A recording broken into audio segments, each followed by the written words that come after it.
अक्सर लोग आध्यात्म में गुरु या मार्गदर्शक की अहमियत या भूमिका को भूल जाते हैं। किसी भी साधना को बिना मार्गदर्शक के निर्देशन के, बिना मार्गदर्शक के अनुमति के, बिना गुरु की आज्ञा प्राप्त किए किसी भी साधना को करने में लग जाते हैं। परिणाम यह होता है कि वह कई प्रकार की समस्याओं से जूझने लगते हैं, शारीरिक रूप से, मानसिक रूप से वो परेशान हो जाते हैं, बीमार हो जाते हैं। कई प्रकार की समस्याएं उनको उत्पन्न हो जाती हैं। कभी कभी तो देखा गया है कि व्यक्ति मानसिक रूप से विक्षिप्त भी हो गया, यानी कि पागल भी हो जाते हैं ऐसे साधक जो बिना गुरु या मार्गदर्शक के अनुमति में किसी प्रकार की साधनाओं करते हैं या उग्र साधनाओं को करने लगते हैं। गुरु या मार्गदर्शक की अहमियत को पहले समझना चाहिए कि गुरु का या मार्गदर्शक का क्या रोल होता है, क्यों जरूरी होता है। यह तो बस कहने का तात्पर्य सिर्फ इतना है कि अगर ये तो मान लीजिए आध्यात्म की बात है। आध्यात्म में बहुत सारी समस्याएं होती, बहुत सारी दिक्कतें आती हैं सामने। अगर गुरु या मार्गदर्शक का भूमिका अहमियत अगर नहीं होता तो ये बताइए, कोई भी बच्चा स्कूल में पढ़ने कहाँ जाता, कोचिंग करने कहाँ जाता? सब घर से ही रहते हैं, घर पे ही पढ़ाई करते हैं, पास हो जाते हैं। क्यों जाते हैं? स्कूल, कॉलेज, विद्यालय, यूनिवर्सिटी क्यों बनाए गए? गुरु या मार्गदर्शक की अगर अहमियत नहीं है तो ये सारी चीज़ें तो बेकार हैं। तो ये तो सामान्य आपके सांसारिक जीवन की बात है। अब जहाँ पे आपको जन कल्याण की बात है, आपके उद्धार की बात है, मोक्ष की बात है, वहाँ पर गुरु या मार्गदर्शक की अहमियत को लोग कैसे भूल जाते हैं, बिना गुरु या मार्गदर्शक की साधना कैसे करते। और यही कारण है बिना गुरु या मार्गदर्शक के बिना साधना करने का कि लोगों के अंदर अविश्वास पैदा हो जाता है। किसी भी साधनाओं को लेकर के सर्वप्रथम तो उनके अंदर विश्वास ही नहीं बन पाता, भरोसा ही नहीं हो पाता है कि आखिर ऐसा होता भी है। कुछ लोग तो आध्यात्म को बिल्कुल नहीं समझते हैं, नहीं मानते हैं, बिल्कुल नास्तिक जैसे रहते हैं।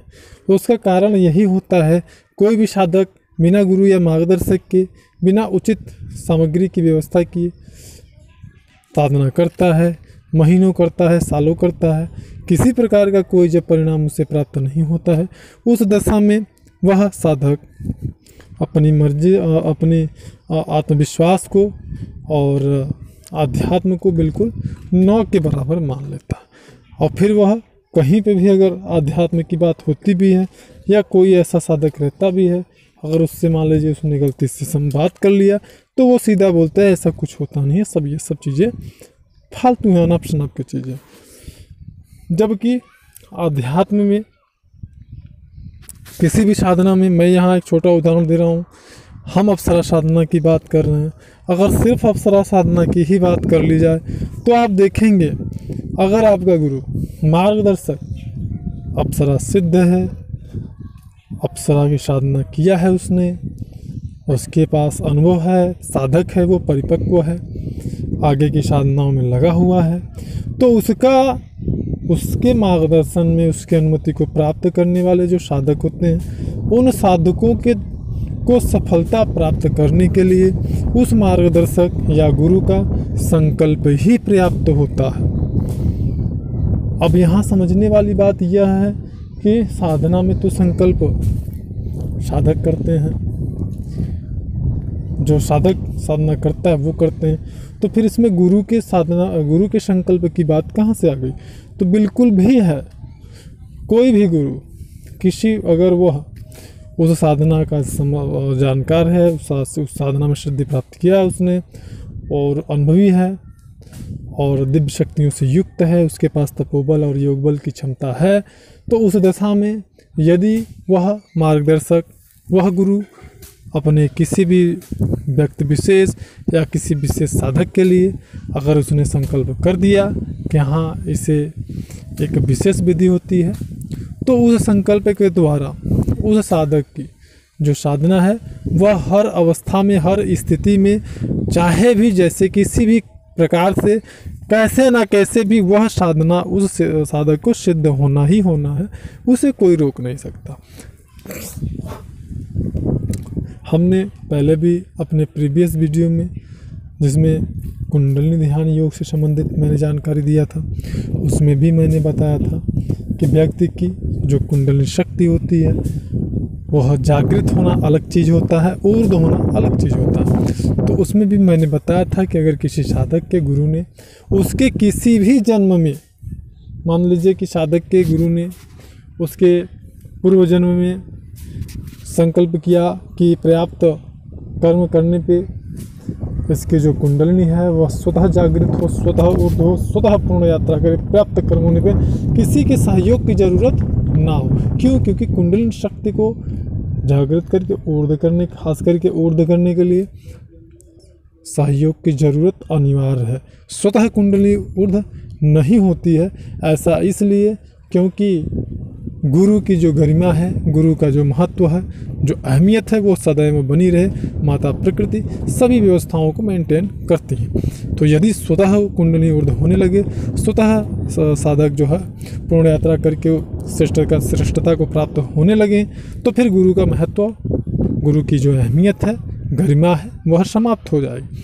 तो इसलिए गुरु का होना अति अनिवार्य होता है। तो अगर गुरु ने किसी भी जन्म में यानी पूर्व जन्म में अगर संकल्प कर दिया और अगर कहीं साधक की किसी घटना से मृत्यु हो जाती है, तो उसका जो अगला जन्म होता है साधक का, उस जन्म में भी वह, चूँकि जो संस्कार होते हैं, जिस चित्त पे जो संस्कार बनते हैं, साधक जब अगले जन्म लेते हैं, अगला जन्म लेते हैं, तो वह संस्कार उनके चित्त पर ही स्थिर होता है।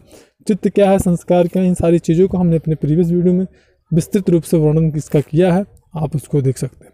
तो जब वह अगला जन्म लेता है तो उसके चित्त पे वो संस्कार रहते हैं, स्थिर रहते हैं, और फिर से वह साधक साधना करता है, और फिर उसकी जो कुंडलिनी शक्ति है वह जागृत भी होती है और ऊर्ध्व भी होती है।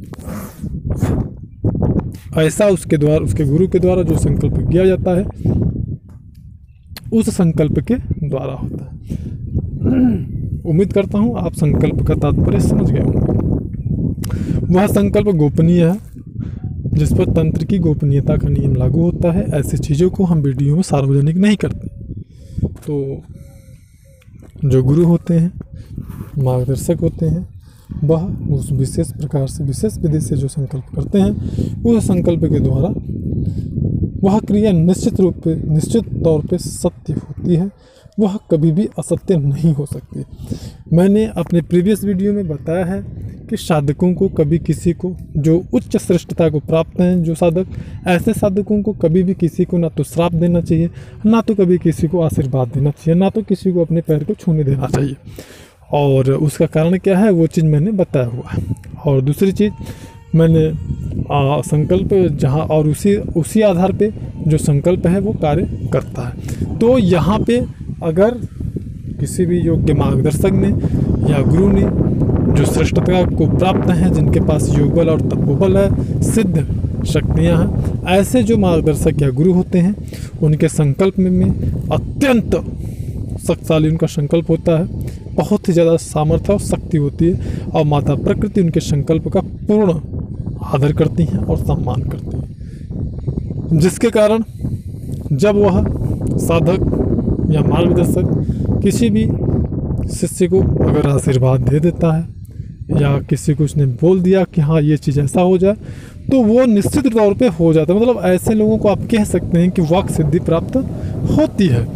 और अब जबकि वाक सिद्धि होती है, आपने देखा होगा जो श्रेष्ठता को प्राप्त होते हैं मार्गदर्शक या गुरु, उनको अगर आप प्रणाम करिए तो वो उत्तर में प्रणाम ही करते हैं, आपको आशीर्वाद नहीं देते, ना तो पैर छूने देते। वैसे तो बहुत सारे ढोंगी बाबा ग्रुप पड़े हुए हैं, उनकी बात मैं नहीं कर रहा हूँ, दुनिया में हर प्रकार के लोग हैं। तो आप संकल्प, अगर किसी ने किसी, जैसे मान लीजिए हमने या किसी भी ने भी आपको अप्सरा साधना बताया, उनको अप्सरा शक्ति सिद्ध है, उस दशा में अगर उन्होंने अपने साधक के लिए विशेष विधि से, विशेष प्रकार से अगर संकल्प कर दिया कि हाँ अगर ये उच्च कर्म करता है, पर्याप्त मात्रा में कर्म करता है तो निश्चित रूप से सिद्धि प्राप्त हो।